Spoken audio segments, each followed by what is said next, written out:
Hi, I'm Joni Patry, and welcome to my YouTube channel.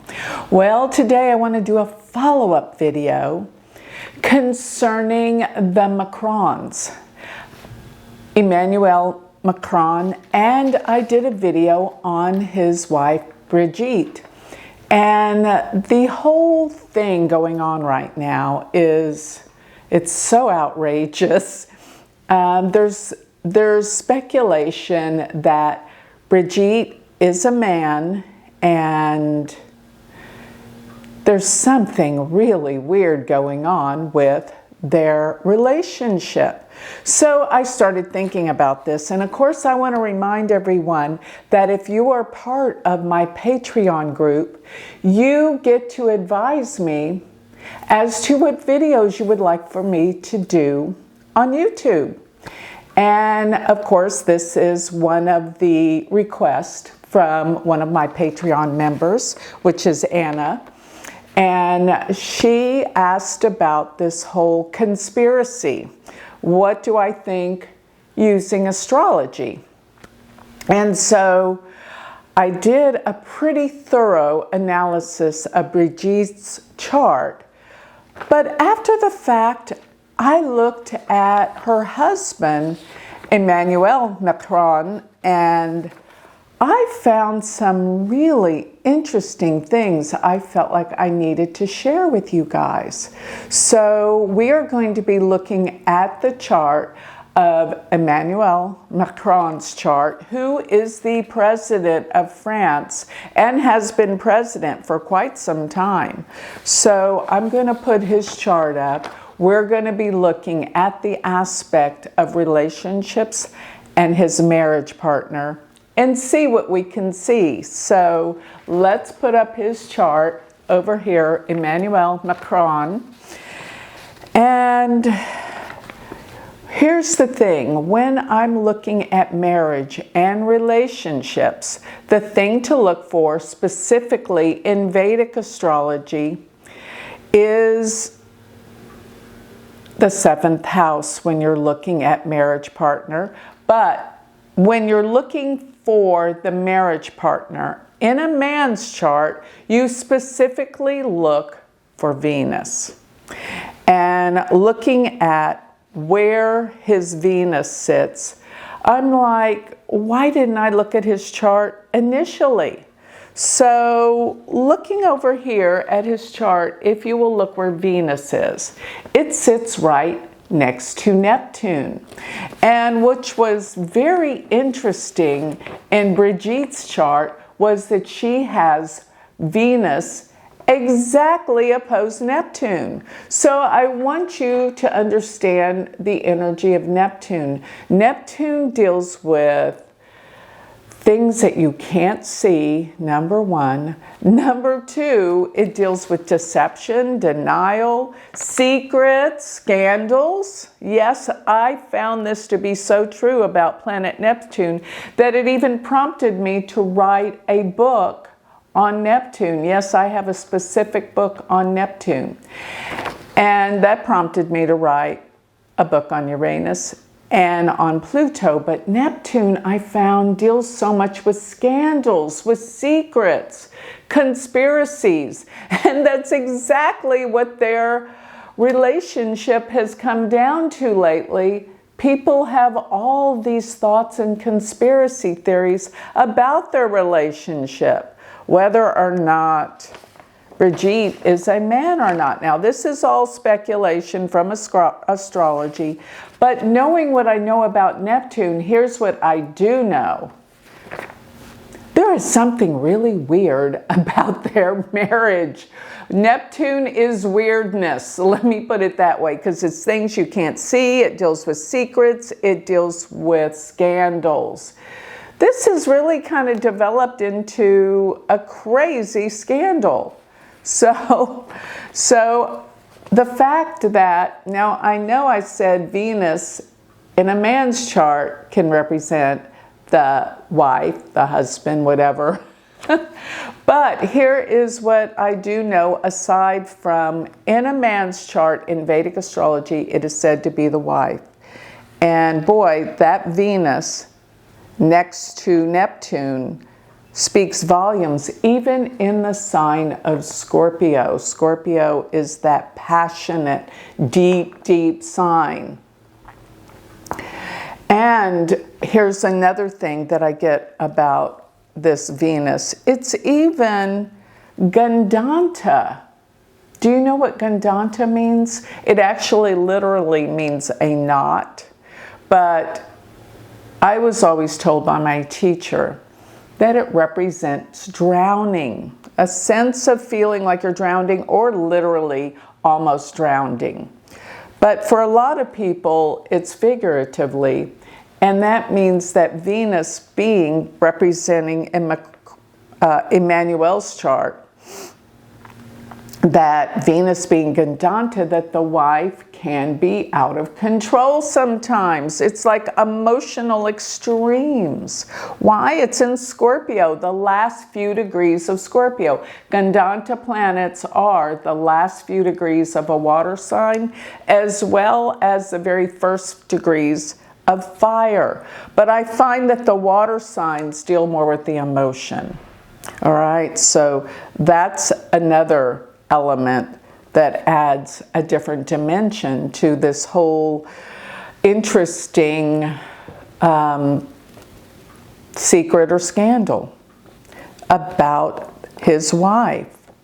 And not only that, it is in the nakshatra called Jyesta. Jyesta is very powerful, but very dark, very secretive, and a lot of times deals with a lot of jealousy. It is a very profound nakshatra.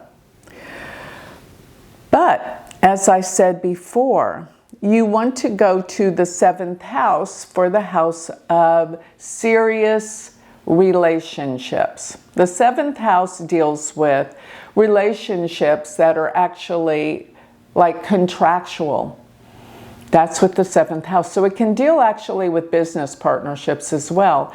But it deals with, even if there's not a marriage license, it deals with the sense of feeling an agreement that you're exclusive with someone. So that's the 7th house. Now, when I look at the 7th house, I see Mars there. And looking at Mars in the 7th house, it is debilitated in the sign of Cancer. That is very difficult. To have a debilitated Mars in his 7th house, it would represent a difficult partner and emotional, because it's in Cancer. But not only that, Cancer represents family. And when people have a debilitated Mars, regardless where it is in the chart, it has issues where family does not come together. Family can have separation. Now, because there is such an extreme age difference between the two, because when Brigitte first met Emmanuel, he was 14 years old in a drama class in theater, acting. She was 39. So in and of itself, that's strange. I mean, this is not very common. Maybe that's what it's all about, but it is not a commonality. But what my point is, with family, they couldn't have a family, pretty much. She'd already had her family, and they're just together. So there was this kind of non-family thing going on, Mars being debilitated in Cancer. There are more partners. But it does represent, and Mars is even retrograde, something's different and difficult about this relationship. It could be their age, the age difference.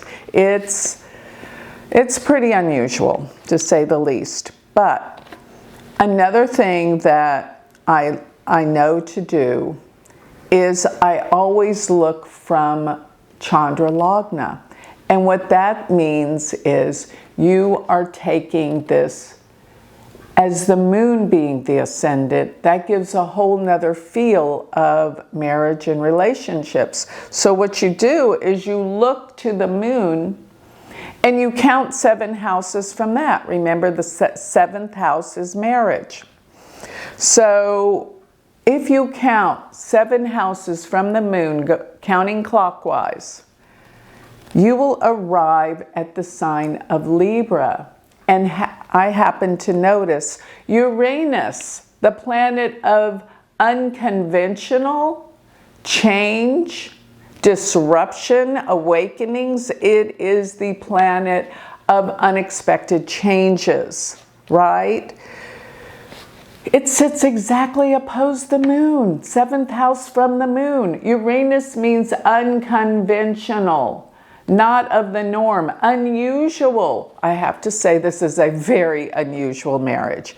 And when I see this, sometimes this can depict someone that their marriage is just not normal. It's different. It's unusual. When I say normal, I mean the conventional norm. You know, there's so many, you could define that as something different depending on who you are. But this is very weird again. Uranus, the outer planets are very, very interesting. And when they're tightly aspecting a personal planet, they have a huge effect on that person's life. And this represents a very unconventional relationship. Yes, it can mean opposite sex marriages. And many times in some of my readings, I see that when Uranus is in the 7th house from the ascendant or 7th house from the moon. So it is very, very unconventional. The Venus-Neptune, there's something very secretive and something we don't know about with Neptune with Venus. And even the moon, in terms of its rulership of the 7th house, you hop over to the moon, and the moon sits in Aries, while Mars sits in Cancer. This is unique because this is what we call parivartana in Vedic astrology and in Western astrology, mutual exchange of signs. So what that means is Mars is in Cancer, which is ruled by the moon, and the moon is in Aries, which is ruled by Mars. So those two planets play incredible importance with each other. They exchange, they're connected. So this moon is connected to his marriage house and the Mars interchanges, and Mars is very masculine. So no matter what, this is kind of explaining that Emmanuel's wife is kind of masculine, with Mars being in the 7th and this exchange with the moon, and the moon rules Cancer, where Mars is. But the Uranus opposing the moon gives me a different suspicion with all of this. And Venus, which is the man's wife, is with Neptune. Very, very, very interesting. And not to mention Venus by the fact that it is in Scorpio. Connects to Mars once again. Why? Because in Vedic astrology we use the old rulerships and Mars rules Scorpio. So the Venus-Mars are connected by the fact that Venus is in the sign ruled by Mars. And it's like Mars is its dispositing planet of Venus. They're connected. So Venus-Mars and Mars in the marriage house. The Venus with Neptune is relative to this Mars being in the 7th house. You know, this is just really bizarre. And I want you to know, my analysis of this is his marriage is very strange and bizarre. And, you know, if you just take the qualities of the planets, there's something that is secretive and maybe it's just the age difference. But I think it goes a little bit beyond that. Maybe just, you know, their preferences and things are not of the conservative norm. This is definitely what I see. And what's another thing that's pretty interesting is just reverting back to Brigitte's chart, which, yeah, let's go ahead and put her chart up there too. Where her Venus, Moon, and Mercury are in Pisces, that's where Emmanuel's K2 sits. And K2 on planets 9 times out of 10 means you're connected from previous lifetimes. There is a past life connection, deep stuff. They were meant to come together, to process, to work this out because they left off in another lifetime, business undone. That's what I see with K2. K2 is past in its past lives. And you know, they met when she was teaching at school when he was young, but they didn't marry till way later. So bringing back the past in that particular life as well. Anyway, looking at Brigitte's chart where Neptune is exactly opposed Venus, that's another indication of secrets and things being unknown, unseen, ununderstood with relationships. Because even though I said Venus is the indicator of the marriage partner in a man's chart, Venus overall is relationships for both male and female, I have to admit. And you know, looking at her chart, it's very, very interesting. You know, I looked at it before in the other reading. Her partner is very powerful, very powerful.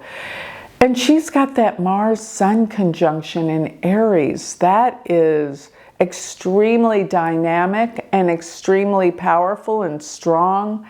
And they're connected to Saturn by opposition. And Saturn-Sun, exact opposition, is extraordinary. What I find interesting about her chart is both her Sun and Saturn are exalted. She is the powerhouse behind him.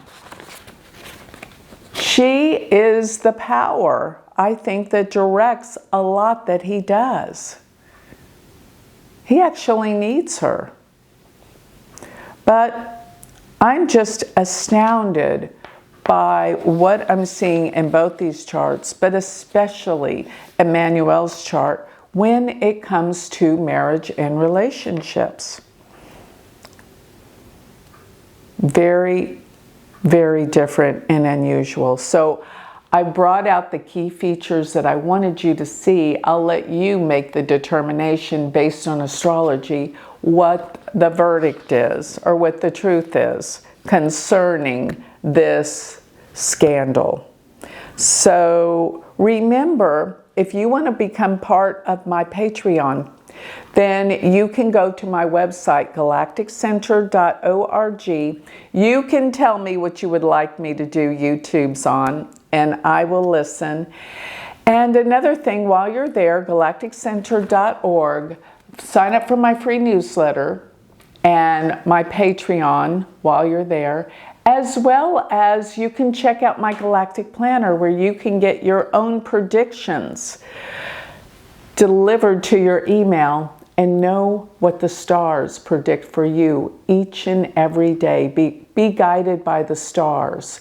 And if this has inspired you to want to learn Vedic astrology, go to my university. It's amazing. We have an amazing group of astrologers there.